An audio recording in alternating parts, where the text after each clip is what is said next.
Guys, welcome back to another Brokowski's YouTube video. Today we got our starts and sits for week 3 of fantasy football. And before we get into it, check out our Patreon. It's the first link in the description. We got a great community of guys over on Patreon. We answer every single fantasy question, have our starts and sits, have our top positional rankings, rate your guys' teams. Ton of cool stuff over there. Go check it out. Our first must-start player of the week is Drake London. Drake has been balling recently. He's averaging 18.5 points per game. Last week, he put up 24. This game against Seattle, we expect a close game. On the betting line, Seattle is favored by 1 point. So if Atlanta goes down at any point, they should throw the ball. Kyle Pitts is looking irrelevant. Drake London is the clear wide receiver 1 in this offense. And the second start of the week is Courtland Sutton. Courtland Sutton absolutely balled out when Jerry Jeudy went down last week. As you guys all know, we are the biggest Jerry Jeudy fans, but with Jerry Jeudy's injury, Courtland Sutton is the clear wide receiver 1 in this offense. 11 targets, 7 catches, over 100 yards. He is getting force-fed. Love him this week against the Niners. Our third start of the week is Tyler Higbee. Tyler Higbee right now is a target monster. He's averaging 10 targets per game, 20 on the season.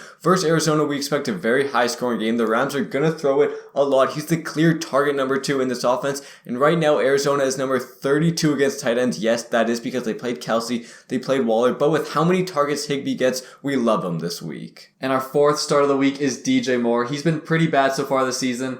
Only 6 targets, 3 catches, 43 yards in both games. But he's playing New Orleans. He's had a lot of success against New Orleans in the past. Last 5 games averaged over 20 points against them. Like the matchup a lot this week for DJ Moore. And our last start of the week is a sleeper start. It's Nahim Heinz. Only start this guy if you're super down bad at running back, but we do like the matchup. The Chiefs are number 31 against running backs, second worst in the league, and they let Eckler get so many catches last week. Nahim Heinz is this catching back in the offense. We expect the Colts to go down in this game, have to throw it a lot. They'll throw it to Heinz. He might even get a receiving touchdown. That would be best case scenario, but he'll get some catches, and if you're super down bad at running back, I'd consider Nahim Heinz. First sit of the week is Daryl Henderson. His snap share fell from 82% down to 56%. That is not a good look. The Rams are clearly wanting to split him and Cam Akers. Also, his targets fell from 5 down to 0 last week. Again, these trends are not great. Don't love Daryl Henderson this week. Our second sit of the week is Damien Harris. He's going against the Ravens, which we think is a very tough matchup. The Ravens haven't let up a single rushing touchdown this year to running backs.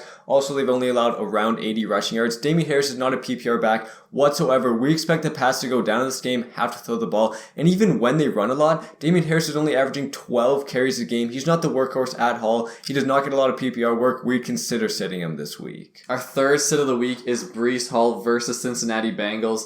Another player, he was super efficient last week, having over 7 yards a carry, but he only had 7 carries in 1 target. His snap share fell from 45% down to 27%. That is horrible. He's not playing on nearly enough snaps to be startable in fantasy football. And our second last must-sit of the week is A.J. Dillon. We like Aaron Jones way more than A.J. Dillon this week because the Bucs' run defense is very elite. Aaron Rodgers is going to have to throw the ball. The run game's not going to get going. They're going to throw to Aaron Jones. Yes, A.J. Dillon might get a couple targets, a couple catches, but we don't think it's going to be enough to support him as a solid running back this week. Again, don't sit him for absolute scrubs, but if you have someone on your bench, we'd consider sitting him. And the last sit of the week is Carson Wentz. Yes, Carson Wentz has been amazing. First 2 weeks of the season, averaging over 27 fantasy points. That is an awesome number.